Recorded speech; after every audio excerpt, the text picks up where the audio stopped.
I'll get started and people can miss the part of where I'm talking. That's not the most important part today. So welcome everyone to Mendota After Hours. Tonight's presentation, Faribault and Bailey, the Prairie du Chien Connection, is presented by Elise Antoine.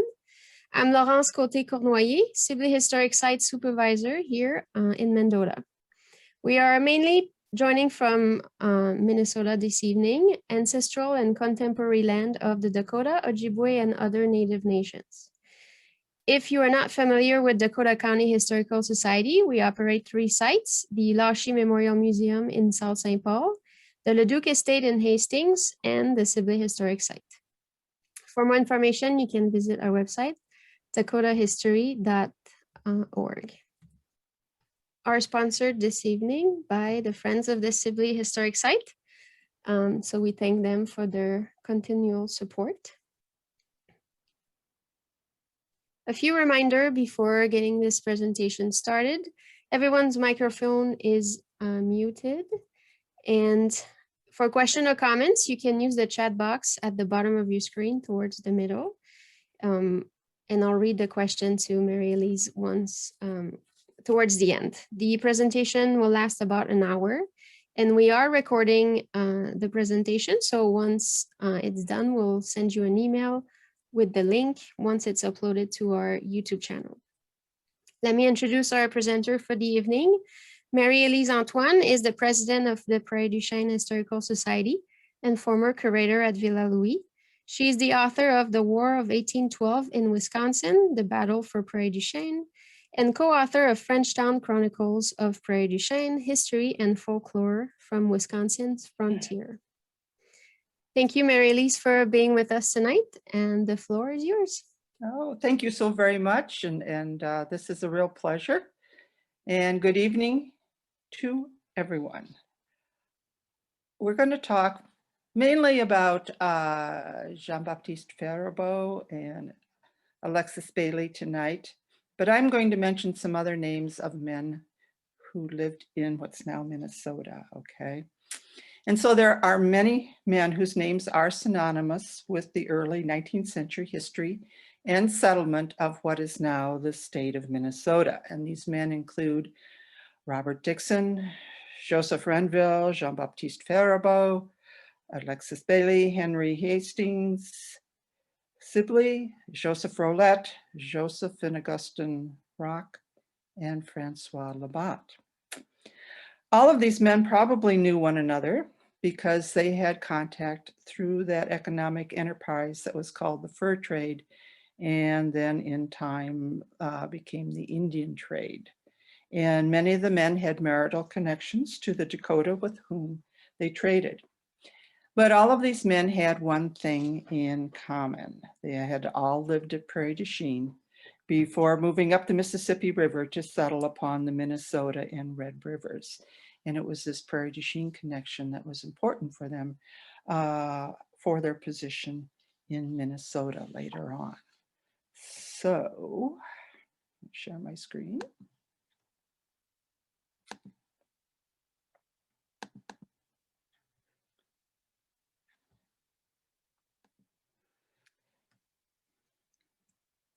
So we're going to talk about Faribault and Bailey and their Prairie du Chien connection. Prairie du Chien is a 9-mile prairie above the confluence of the Wisconsin and Mississippi rivers. And the prairie was the convergence of 2 great crossroads. From Prairie du Chien, you could travel east on the Fox-Wisconsin Waterway to Lake Michigan, to the Straits of Mackinac, and from there to the Eastern Great Lakes, to the St. Lawrence River, and then on to Montreal and Quebec. And also from the prairie, one could travel south to St. Louis and New Orleans, or go north as far as the Mississippi River flowed and into each of the tributaries that flowed into the Mississippi River. Prairie du Chien had traditionally been neutral ground where indigenous people could meet to trade in peace. And the French and then the British accepted and continued this tradition. In 1766, Jonathan Carver wrote, "This is the great mart where all the adjacent tribes assemble about the latter end of May, bringing their furs. And the native people who came to the prairie sought the best deal for their pelts. They might sell their furs to the traders gathered on the prairie or not. If the prices weren't good enough, they would continue on to Michilimackinac or to St. Louis to trade. And then in the 1770s, permanent settlement began to occur on the prairie of European origin people. And the people who settled on the prairie were French and British Canadians, all connected to the fur trade. So you had proprietors, their agents, traders, clerks, engagés, and farmers who produced goods to support the community in the fur trade. And then in 1781, the Native nations of the Upper Mississippi signed a treaty at Michilimackinac and gave the prairie to those people who were residing upon it. But by 1781, the source of prime pelts and furs wanted in the trade was not at Prairie du Chien.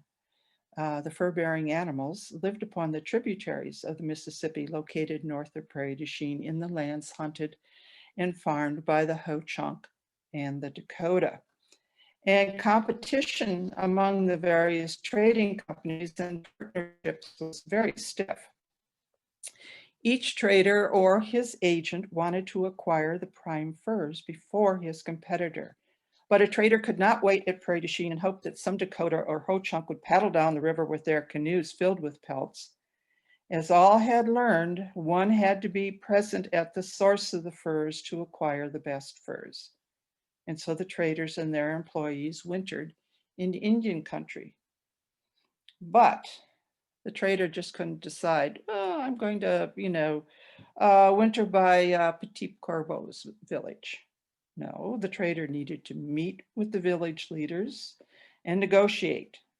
Negotiations began with presents and then discussions. And once an arrangement had been made, the trader or his agent would winter near the village with whom he would trade in the spring.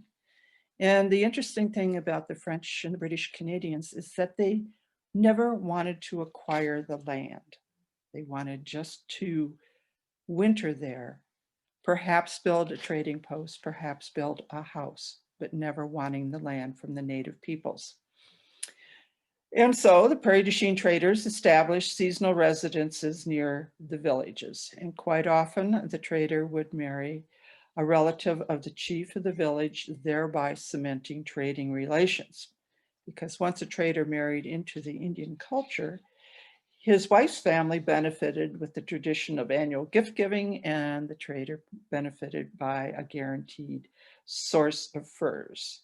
And so the men residing at Prairie du Chien and Native women formed marital unions and raised children who were comfortable in both cultures. Some of the men that I said lived at Prairie du Chien outside of Faribault and Bailly were Joseph Roc, and he'd been born in Quebec, but by 1775 was in the Dakota country, and then living in the summer at Prairie du Chien. During the American Revolution, Joseph served as an interpreter with Wabashaw's band for the British Indian Department and accompanied the band when it participated in the attack on St. Louis in 1780. And then after the war, Joseph continued to trade among the Dakota. He first formed a marital union with LeBleu, a daughter of the first Wabashaw, and they had 5 children, the eldest of which were baptized at Michilimackinac. Roc then fathered a daughter with Harpeston, who was a daughter of Redwing. And then he had 3 children with a Sisseton woman. And all of these he acknowledged as his children. James Aird was another one of the Canadian traders. He had come to Scotland, or to Canada from Scotland, and begun trading west of Michilimackinac by the 1780s. And his principal location was Prairie du Chien, where he had a lot in the village and also a farm lot on the prairie. And he traded with the Dakota on the Mississippi River, but could range as far as the headwaters of the Mississippi to the Missouri River, and he formed a relationship with Grey Cloud, the daughter of the first Wabasha. Robert Dixon, another one of those Scots Canadians, was operating out of Prairie du Chien in the 1790s. And in the spring of 1797, Dixon strengthened his association with the Dakota through his marriage to Totowin, the sister of Red Thunder, chief of the Sisseton, and established a trading post at Lake Traverse. And then he employed Joseph Renville as his clerk, and Renville's mother was from Red Wings Village.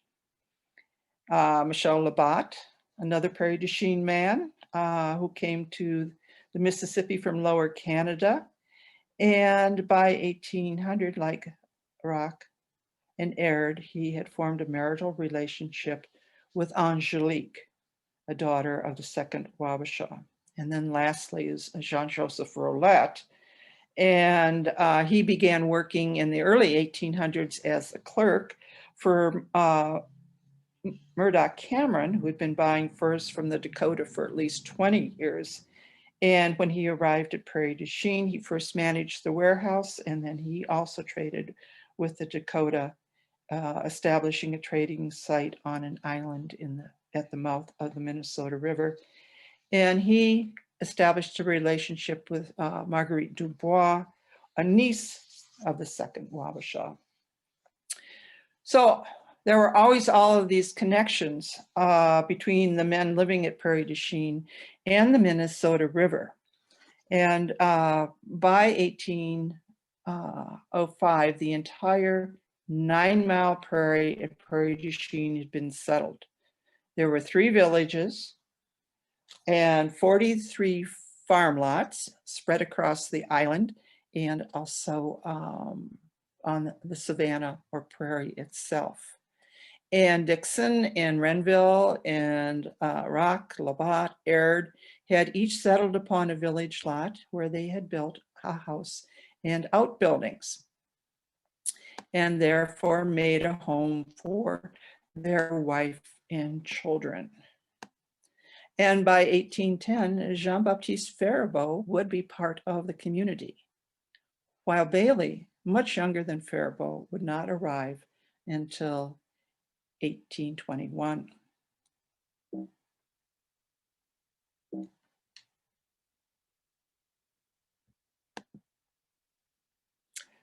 So Jean-Baptiste Faribault, as you all know, was born in 1775 at Berthier.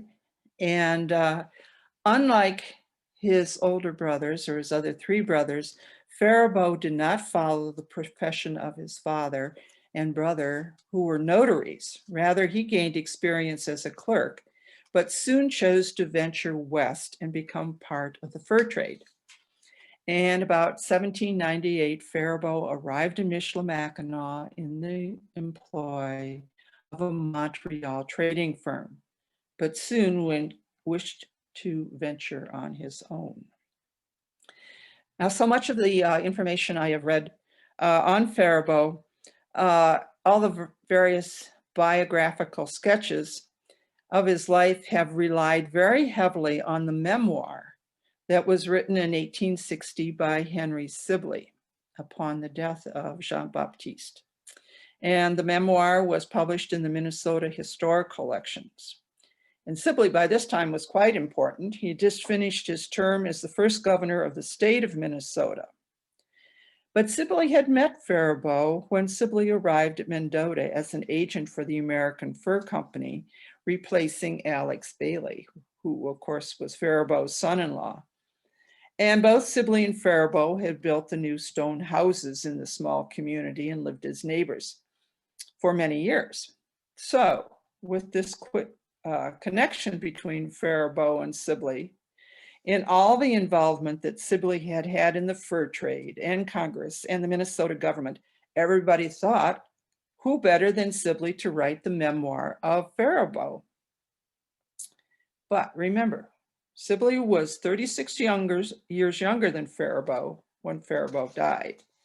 He was age 23 to Faribault's 59 when they first met. and Sibley had never experienced the fur trade and life on the Mississippi River as Faribault had. So the other question then is, had Faribault told his life story directly to Sibley, or had Bailey interpreted the stories, as Faribault was conversant mainly in French? So in the course of telling and retelling, did some facts about Faribault become garbled, some improved, and definitely some facts were changed to reflect better upon Faribault and Sibley. So be somewhat cautious with some of Faribault's early life history.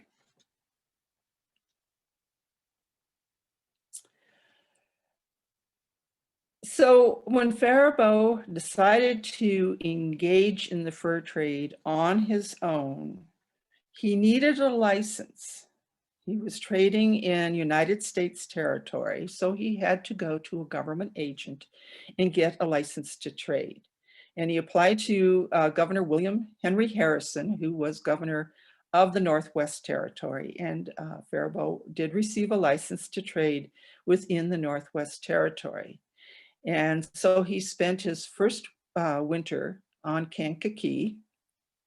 And then the next few trading seasons, he traded among the Dakota on the Des Moines River. If you see the area on the Des Moines up sort of towards the left, Fort St. Louis, that would be the area in which Faribault traded.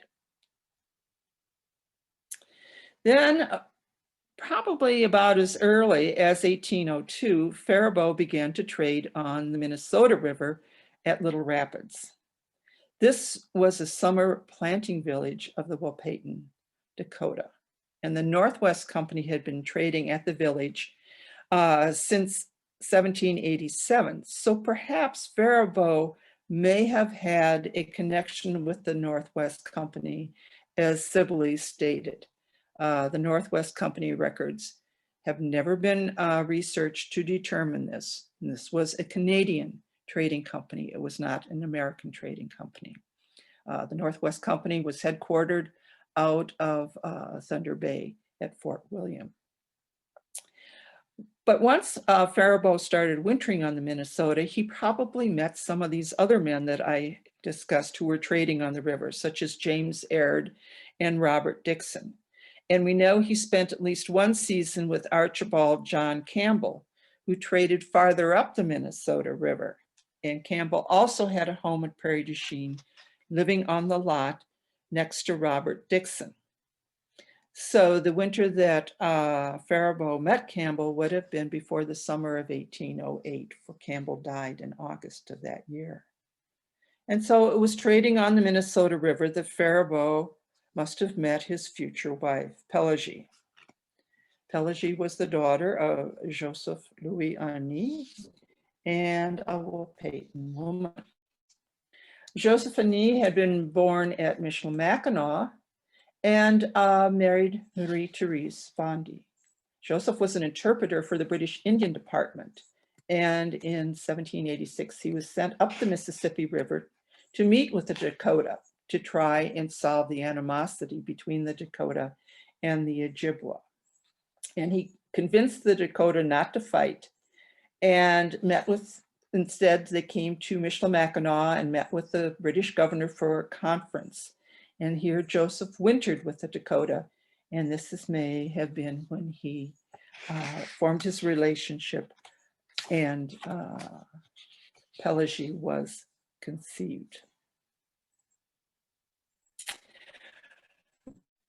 Well, a wife in his life now, Jean-Baptiste must have realized that he needed a home for Pelagie and any future family he might have. So Jean-Baptiste sought out Michel Berbois, who lived in the main village of Prairie du Chien. Berbois had acquired a significant amount of land in the village. And according to his own testimony, which has been recorded in the American state papers, Berbois gave a lot in the main village to Faribault. And the lot was 130 feet in width, faced the Mississippi River and extended across the entire island to the backwaters or Marais to the east. In time, this village lot would assume a number, and it would be main village lot number 17. Faribault also purchased a large tract of land on the prairie that was 5.5 arpents in width. Now this is about 1,050 feet. It's extended from the Mississippi to the bluffs, and Faribault placed this land under cultivation. It's lot number 4, which by the time this map is drawn, Joseph Rolette has acquired. But farm lot number 4 originally was granted to Jean-Baptiste. And so on this farm, he was growing wheat and oats and barley. And Jean-Baptiste and Pellegie's first son, Alexander, was born at Prairie du Chien in 1806.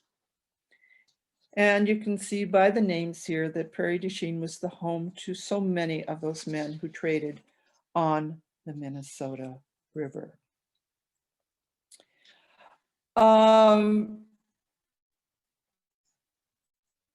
Though Jean-Baptiste was cultivating his farm lot, he continued to engage in the fur trade. And in 1811, we know that he was in Cahokia in Illinois Territory for Governor Ninian Edwards, granted a license to Faribault to trade with the Sauk and the fox. Faribault, like most of these men who traded, wandered far and wide as part of the trading. It was no surprise to find some of them on the Missouri River, on the Illinois River, even on the Red River. Travel was very much a part of their daily life. But interestingly enough, though Prairie du Chien was part of the United States territory in the early 1800s, all of these men whom I have mentioned, including Faribault, were engaged in the fur trade with trading companies that had their headquarters in Montreal, and they were all British trading firms. So you had British Canadians, French Canadians in the United States territory, trading for furs and then taking all of these furs back to Canada. And so the people who were making an income off of the fur trade were all British Canadians. And so this was of great concern to the United States, especially the War Department, which governed control of the fur trade, and the Indian Department. And the concern became even greater when the United States declared war on Great Britain in July of 1812. Now this time, William Clark of Lewis and Clark fame was living in St. Louis. He was governor of Missouri Territory and the U.S. Superintendent for Indian Nations west of the Mississippi River. And Clark lobbied the War Department to construct a fort at Prairie du Chien. With no response, Clark decided to take matters into his own hands. And in May 1814, he put together an expeditionary force and led Missouri militia and a company of the U.S. infantry to Prairie du Chien. They traveled up the Mississippi from St. Louis and arrived at the end of May. Clark and the force took command of the prairie and began to build Fort Shelby in the main village. Well, news of the Americans at Prairie du Chien quickly reached Mackinac, where the British fort and a British commander was. And many of the Mississippi traders, whom we've all mentioned, were at the post with a lot of the leaders of the Indian nations. May was the end of the fur trading season, and all were celebrating King George III's birthday. When the traders and the native leaders learned of Clark and the American force, the decision was made to put together a combined force of Michigan fencibles, 3 companies of volunteers composed of men who engaged in the fur trade and their native allies, of a total of about 650 men. and they arrived at Prairie du Chien in July of 1814. They set siege to Fort Shelby, which the Americans then surrendered 4 days later. Now, according to Henry Sibley, in his memoir of Faribault, Faribault was at Mackinac when the news from Prairie du Chien arrived. And when commissions were offered to 3 of the traders to each lead a company of volunteers, and I quote, Monsieur Faribault and Provençal refused to take any part against the American government. The subject of this memoir, Faribault, was consequently arrested by a colonel of the British military service and held on a gunboat commanded by a Captain Henderson, on board of which there were 200 men en route to Prairie du Chien to dislodge the Americans. When the British force arrived at Prairie du Chien, Sibley stated that all the residents of the Prairie deserted their homes. Not true. And supposedly Faribault was forced to stay on the gunboat. And he found out that his home had been burnt with its contents, his horses and cattle run off or destroyed, and $3,000 worth of lead had been taken by the Indians. Okay, now for the other side of the story. Yes, Faribault was at Mackinac when news arrived of the American force at Prairie du Chien. And also on the island were his neighbors, Robert Dixon and Joseph Rolette. Dixon was now the British Indian agent and assisted in the organization of the British force to relieve Prairie du Chien. Joseph Rolette was one of the 3 men appointed a captain to lead a company, and Faribault volunteered to go to Prairie du Chien under Rolette's command. Dixon asked Rolette if he had any objection to Faribault joining the company, as Faribault had accused Rolette of treachery only the year before. Rolette stated he had no objection, and Faribault joined the British force led by Colonel William Mackay. And this is a list of the Canadian voyageurs who volunteered their services at Mackinac to go to Prairie du Chien against the Americans. And if you look down the list, you can see Louis Provençal, number 24, and number 28 is Jean-Baptiste Faribault. So they both volunteered to join the British fort. Therefore, Colonel Mackay did not hold Faribault prisoner on a British gunboat, and it also should be noted that the British did not have gunboats. They traveled to Prairie du Chien by canoes, and Faribault went to Prairie du Chien of his own free will to fight the Americans. So from July 1814 until May 1815, Prairie du Chien was under British control. And Faribault lived at Prairie du Chien during this time.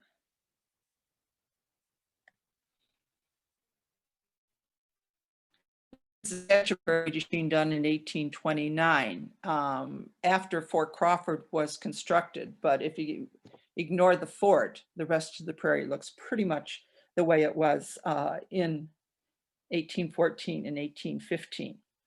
So during this time, Prairie du Chien was still under British control. Faribault continued to live at Prairie du Chien.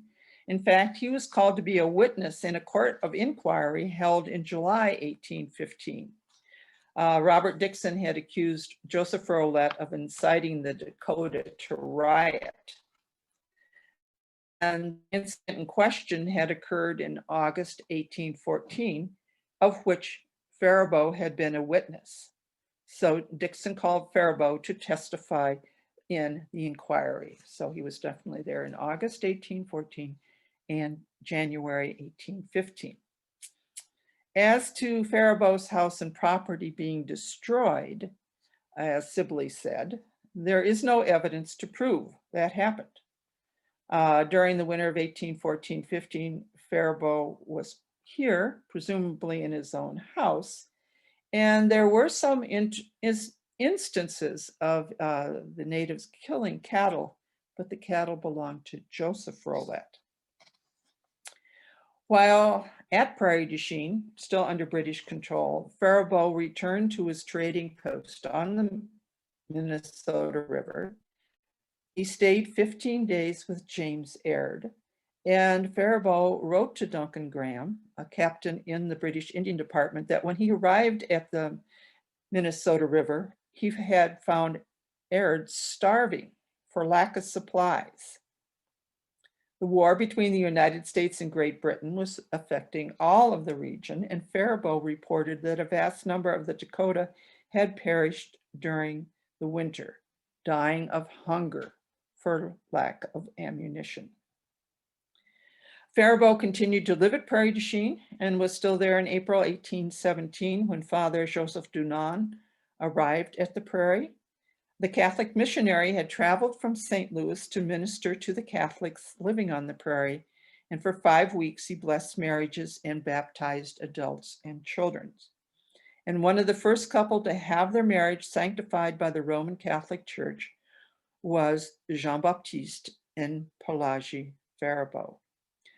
First, Father Dunant baptized Pelagie on April 30th, and then he listed her as 28 years old, her father being Joseph Hins and her mother a Sioux woman. After Pelagie was baptized, their marriage was then blessed, and Jean-Baptiste was listed as the legitimate and adult son of Bartholomew Faribault and Catherine Verneau, native of St. Francis, Diocese of Quebec. Robert Dixon and Nicholas Bolvin stood as witnesses for Jean-Baptiste, and Michel Berbois and Jean-Baptiste Caron were witnesses for Pelagie. After they were married, Father Dunant then baptized the Faribault children. Alexander was 11 years old, Oliver 2 years old, and Lucy an infant. Now, after the close of the war in 1812, when the territory firmly became back into United States hands, the United States Congress passed a law excluding foreign traders from operating on United States territory. So this would have excluded every one of those men that lived at Prairie du Chien, including Faribault, because they were foreign. They'd been born in Canada. And the American Fur Company then moved into the void. The American Fur Company got the US license to trade for furs in the upper Mississippi Valley, but then turned around and hired the men who had engaged in the trade with the British companies. And so therefore the same men continued to engage in the fur trade, but now they were under license of the American Fur Company. John Law at Green Bay became the agent for the American Fur Company and supplied the men who traded. So 2 months after his marriage and the baptism of his children, Faribault was back on the Minnesota River. John Law, agent for American Fur, was sending trade goods to Faribault and Joseph Renville. And then in 1818, Faribault established a trading post on the island at the mouth of the Minnesota River. A stockade already stood there that had been constructed about 1810 by Joseph Rolette and Thomas Anderson, and Faribault took this site over.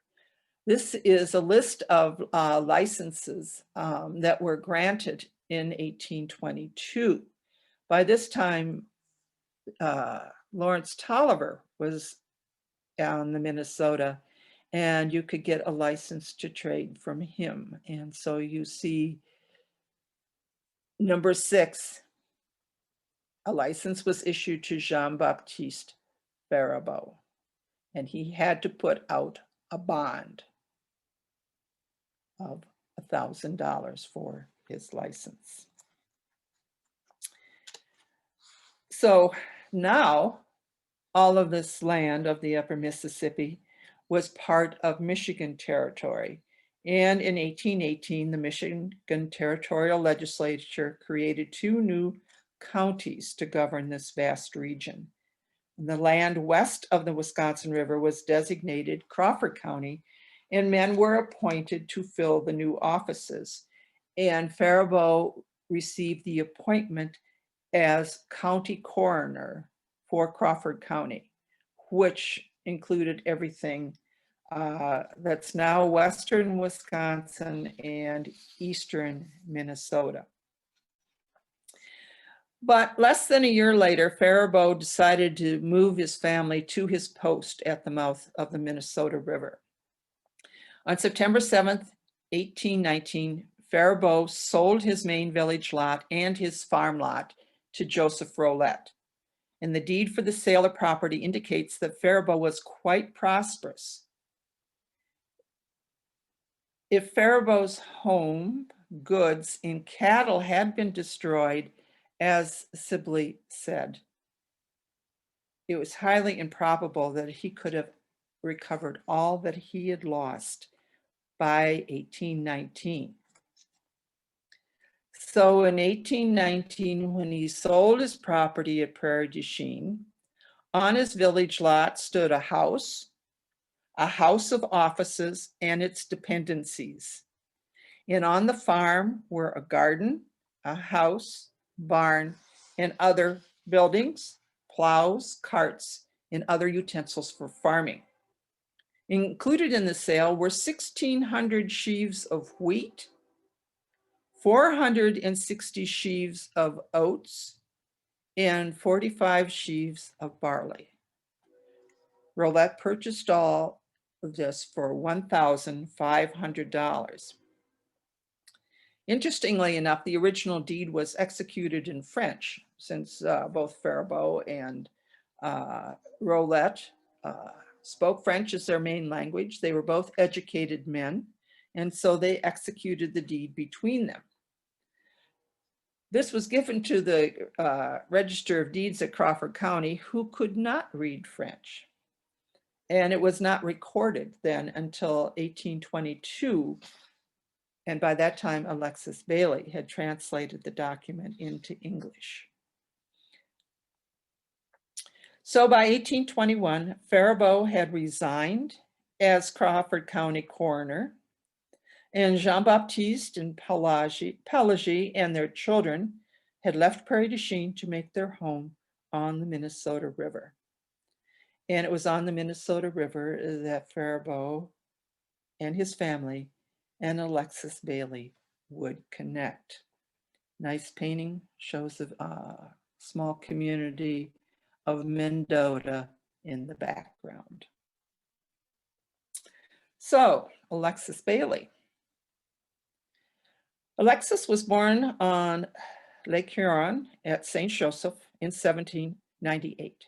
He was the son of Joseph Bailey, a French-Canadian fur trader, and Angelique McGulpin, his part Ottawa wife.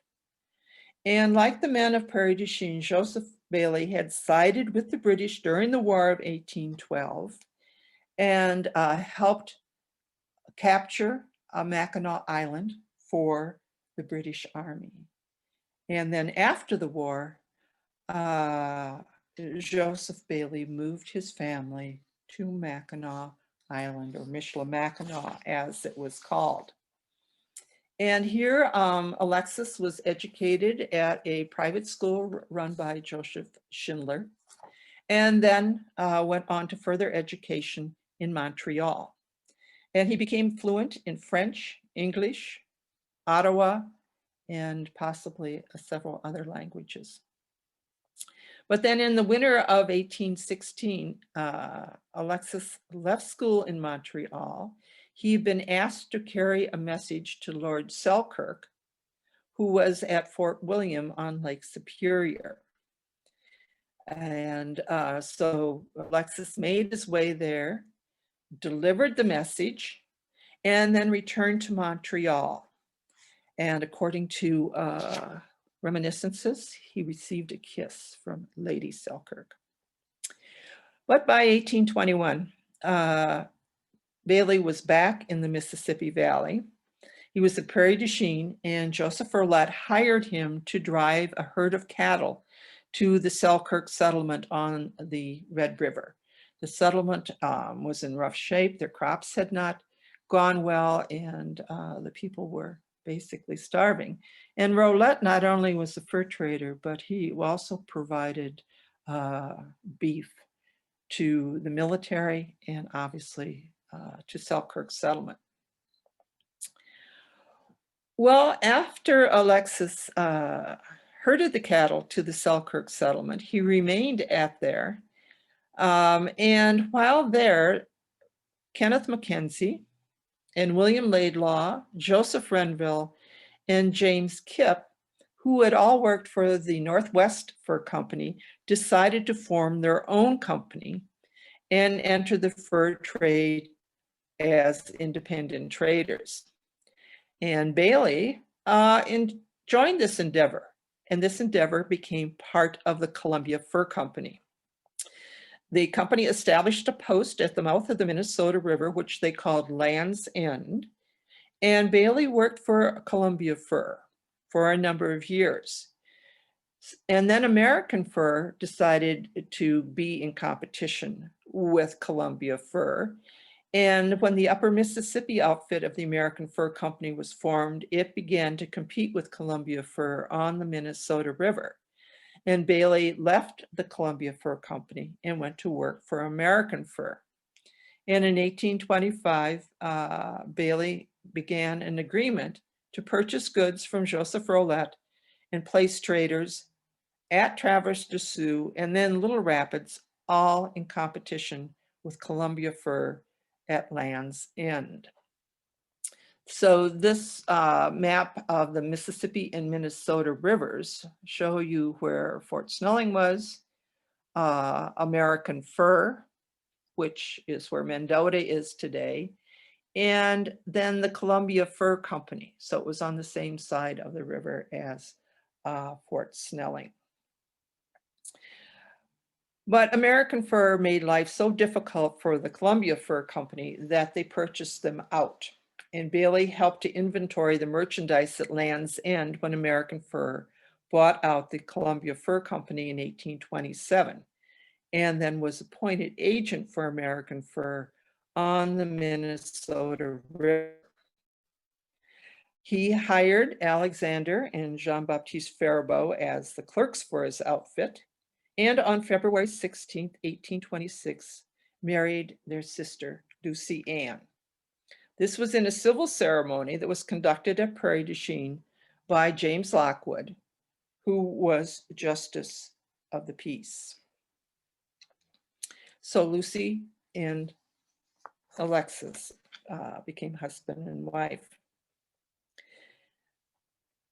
Alexis and Lucy Ann may have planned to live at Prairie du Chien, and then he would do his winter posting on the Minnesota River.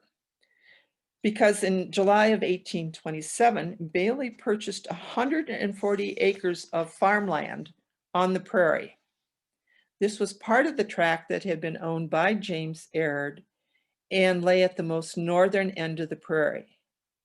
But then 2 years later, in 1829, when Bailey expanded his trading business to Lake Pepin, Alexis and Lucy sold the same tract to Jean Brunet and went to reside at Mendota.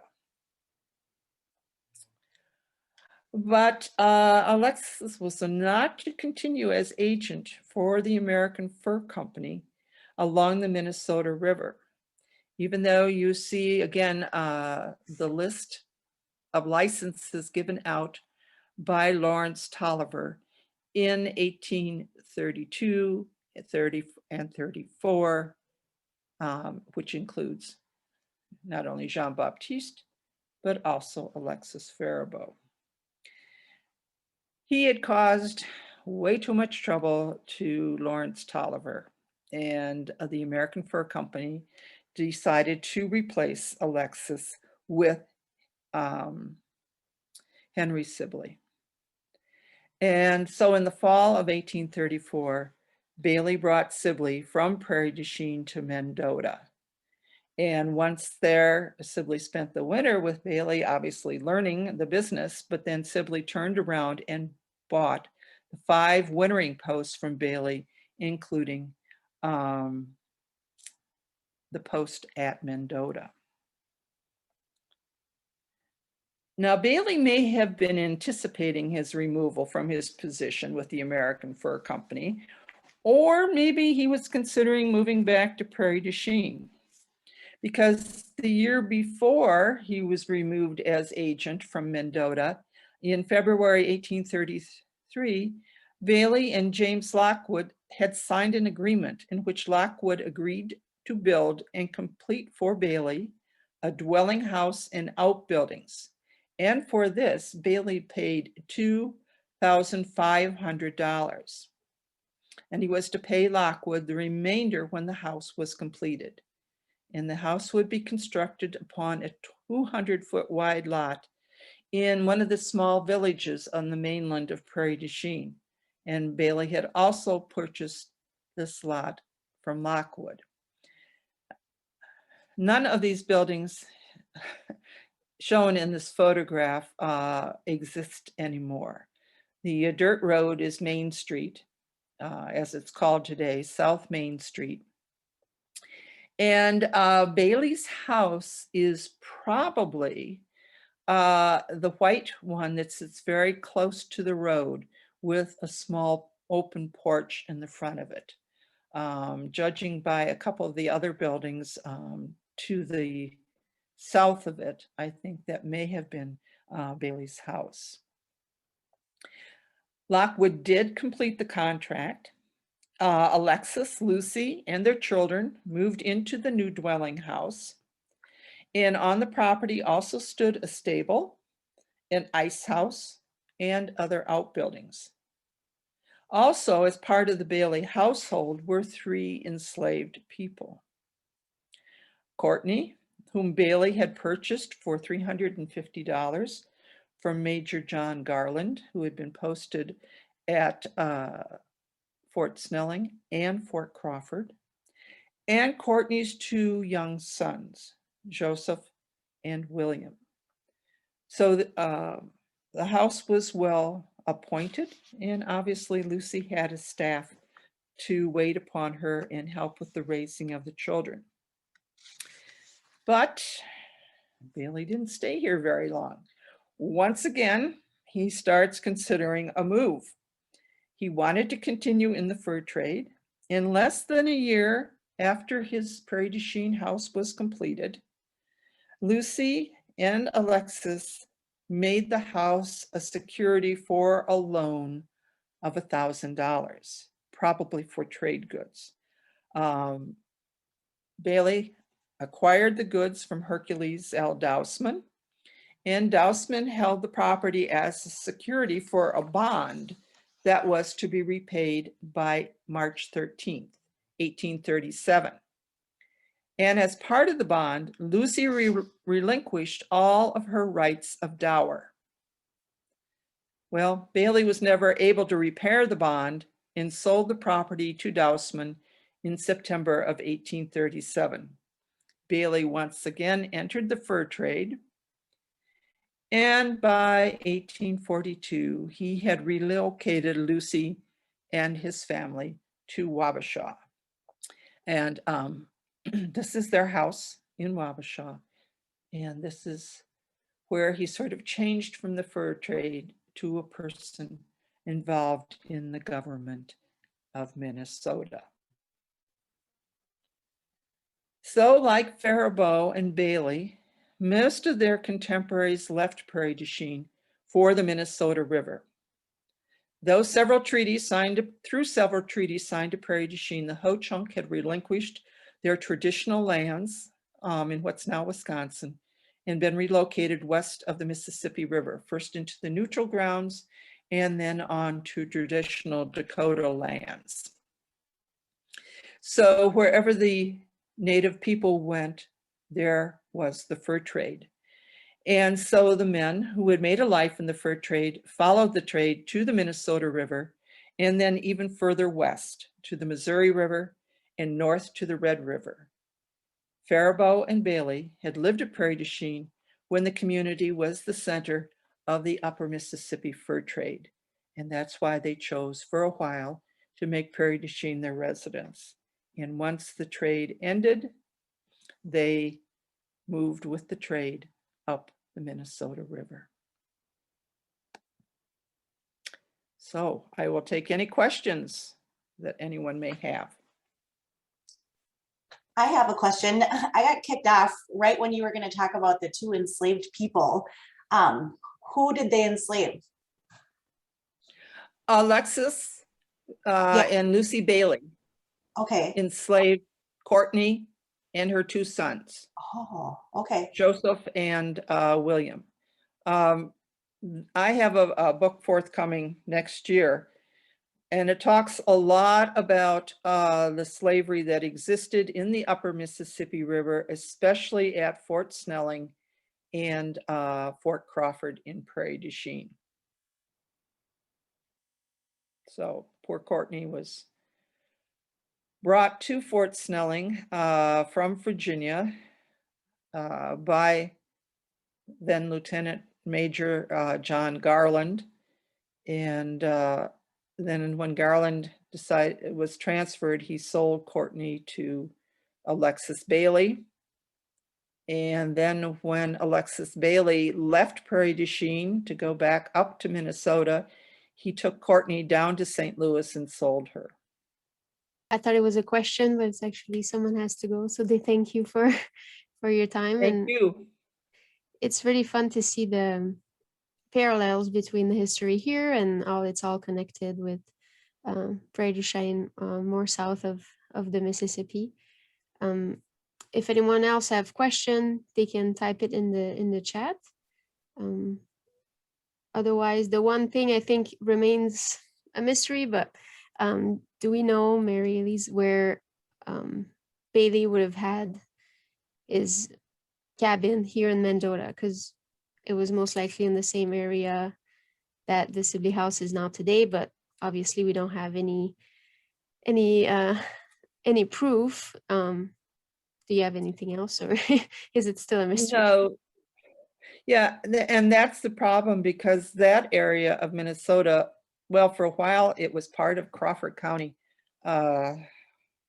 which is still Crawford County, and Prairie du Chien is the county seat. But there's no record for any lands of traction being recorded in Prairie du Chien. And then once Iowa was formed, what is now Mendota became part of Clayton County, Iowa. Now, perhaps there's something recorded over there. It is very difficult to get into the Register of Deed records in Clayton County. Unlike Prairie du Chien, you can just walk in, say, hi, I want to go research, and they go, fine, you know. So that should be something I should do, is go across the river and research. Yes, maybe a future project. Richard is asking, is the island you refer to what used to be called, oh, I just missed it.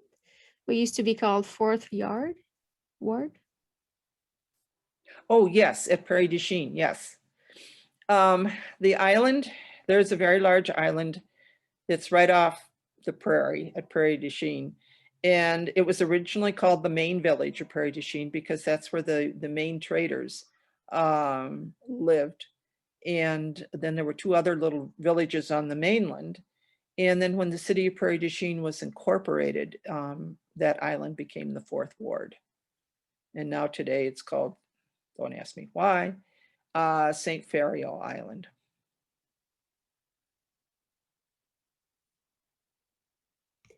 And Anne is asking, I think it was where the L Garden is, where you should tell the Bailey story on the plaque there. Oh, talking about here, the site.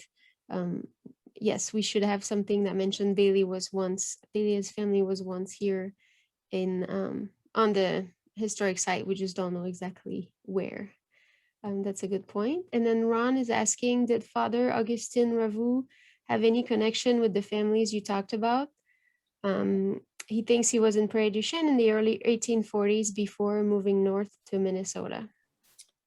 Yes, he had a lot of connection with the families. In fact, he was here at Prairie du Chien, and he really in 1840, and he really organized St. Gabriel's Parish, and married couples, baptized their children. Then he went up to St. Peter, St. Paul, and then came back down to Prairie du Chien, and that's where he printed his catechism in the Dakota language. So yes, there's a connection with all three of the priests, Father Lucien Gaultier, Father Roc, and Father Cretin. All were at Prairie du Chien.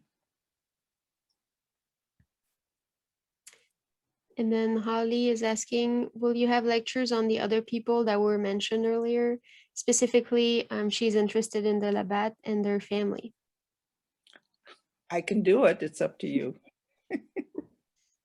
And is mentioning that Father Roc stayed in the Faribault house when the building he was sleeping collapsed on him while he was sleeping. Yeah, so the log cabin that was behind where the Faribault house is today.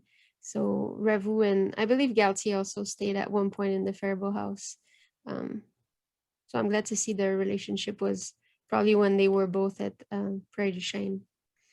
And then Debbie is commenting, thank you so much. Terrific presentation, extremely interesting information. And I agree as well. Thank you. Any last minute question for Maria Elise? Oh, and Holly is interested because François LaBathe is her fourth great grandfather. Oh, okay. Well, you have my email. You can share it with Holly if you so wish. Yes, I'll take a note to What's your make book sure to coming do out? that. When is your book coming out? That next one that you were talking about? The fall of 2022. Okay. It focuses on 5 Black women, one of whom is Courtney. Oh. And another one is a woman by the name of Rachel that was purchased by Lieutenant Stockton, who was stationed at Fort Snelling and Fort Crawford in Prairie du Chien. So there's Fort Snelling connections. Cool. Thanks. We're all looking forward to that book. I took notes next fall. Holly is thanking you a lot, looking forward to the book. Alice as well. So I'll just go ahead with the conclusion, and then if there's last minute question, people can type them in the chat. But thank you so much for the great presentation, Mary Elise. I learned a lot, and it's incredible how all of the names that we learn or hear at Fort Snelling or Mendota somehow were also at Prairie du Chien before or after. Thank you everyone again for joining this evening. Like I mentioned in the beginning, once we upload the recording of this video, we'll send an email to everybody. And then the email will also contain a link to a quick survey to help us make our presentations better. It only takes a few minutes, and it gives you an opportunity to suggest topics for future presentations. Stay tuned for our next Mendota After Hour, exceptionally on September 23rd, so in about 2 weeks, where Craig Wilson, the Chief Curator at Mackinac State Historic Parks, will talk about Faribault and Sibley's time at Mackinac. So we heard a lot about Mackinac Island today. So to dive in a little bit more, you can log in on September 23rd. And I see a few other comments. Missy saying thank you, and Bob is saying thanks. So I'll go ahead and thank you once more, Mary Elise, for your presentation. Thank you all very much. I enjoy putting everything together for other people. So thank you a lot, and have a nice evening. Thank you. Bye, everyone. Bye-bye.